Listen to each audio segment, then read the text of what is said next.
Hi, a very pleasant day to each and every one of you. This is Miss G once again. And by the way, I just came back from a short errand together with my beshi, and I have this spur of the moment thought of doing this video. And so I was kind of thinking, what am I gonna talk about? And then I told myself, okay, let's talk about date codes now. Although I'm very quite sure that most of you knows about what date code is. Probably you have read about it, you have discussed about it with your girlfriends, but I just want to have my fair share. I want to share to you about date codes the way I know it. Again, I'm not an expert. There might be some facts that I will say that it might not be congruent on what you know. Then bear with me with that. And then another thing, let's not talk about microchip because it is something that I am not really fully knowledgeable of. I don't want to talk about something that I knew only half, not even half. So let's start. First, I want you to all know that Louis Vuitton items have a date code. They don't have a serial number, okay? They have date codes, not serial numbers. And then you must all know that the date codes does not verify or guarantee the authenticity of the product. However, it will tell you the manufacturing location and the production date of the product. Now, sometimes you can see it clearly, it's clearly embossed, and then may etiketa pa, or sometimes you have to search for it. It's really a puzzle. Kaya nga siya siguro talagang code. And by the way, a date code is not a unique serial number. Sometimes by the way, you can find probably maybe 15 speedy that has the same date code. Meaning, on that certain year, on that certain country, baka may 15 na speedy ang ginawa. It's all the same. Now, ang date code normally or always will have 2 letters and 4 numbers.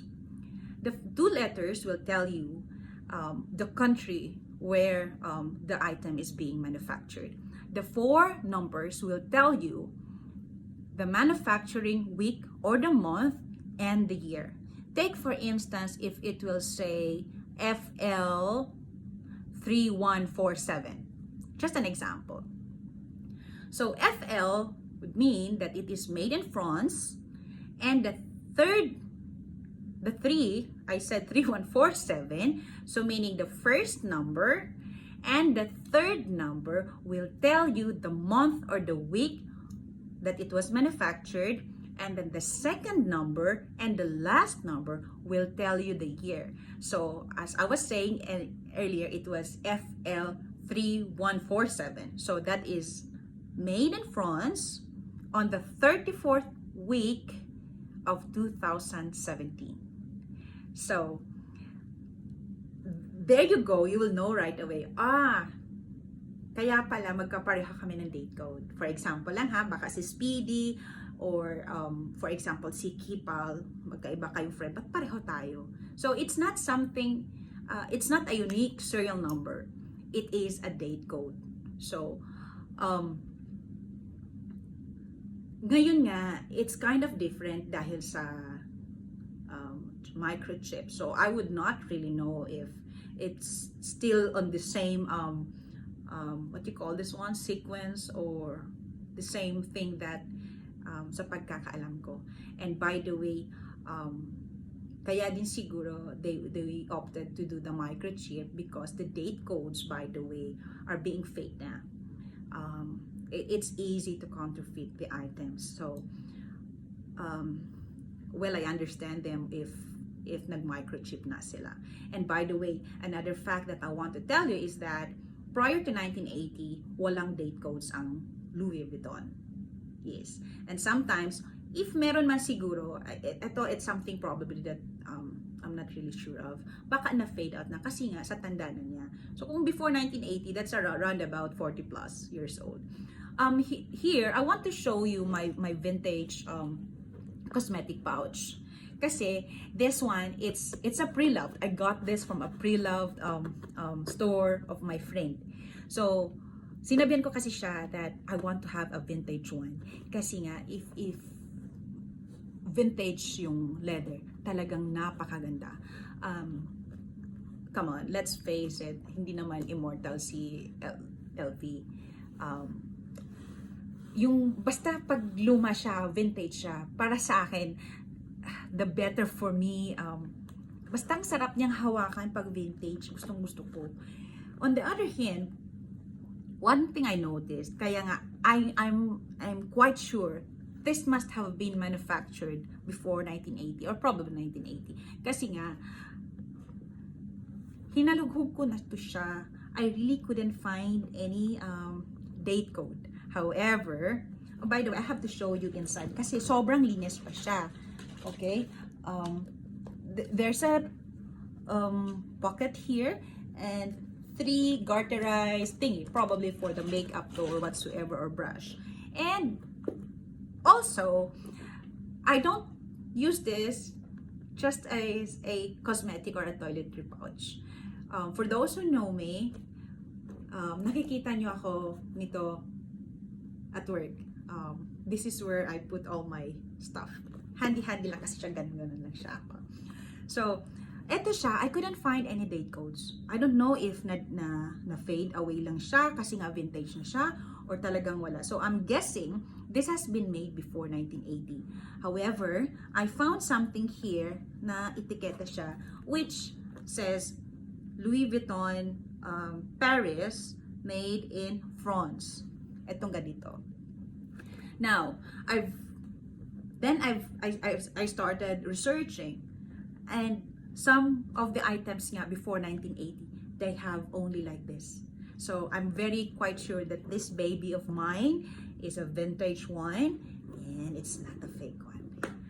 And then I have here my other toiletry pouch, almost the same category dito. I also couldn't find one. Now, eto din, they have the same material inside dito sa isa. So, however, this one doesn't have that tag, same na sa nakita ko dito. I couldn't find any. Ilang beses ko na siyang chinicheck. By the way, matagal na rin to sa akin. If I'm not mistaken, baka mga same old siya kay Miss Solly. Miss Solly, by the way, spells as S-U-L-L-Y. Kaya siya Solly. So, anyhow, so kasing old na rin sila. And then, I have here this one. Now, eto siya, I got this one from my other friend also. Kasi sabi ko din, I want to have the vintage one. There's also no date code. And tsaka this one, I got this on a not so very pristine condition. Medyo marumi na siya sa loob. But when I got this one, by the way, nung I think I received not I think, I'm sure. I received my increment on my 1, 2, 3 third job. Yes. So I got this. Actually these two together. Sa same seller ko to sila nakuha. So it was my increment. Kaya special din to sa akin. I work hard for this. Other than that, as you can see, ang ganda ng pagkapatina niya. Yung pagkapatina niya, it's really, basta, maybe one day I'll be talking also to you about patina leather. The more kasi mas ganito yung leather niya, the more I like it. That means your item stood the time. It will show you the character, it will show you the personality and nung item. Sobrang ganda lang. So, there you go. That's all about date codes. And by the way, another thing, okay, tingnan nyo, sabi ko sa'yo, yung daldal ko eh.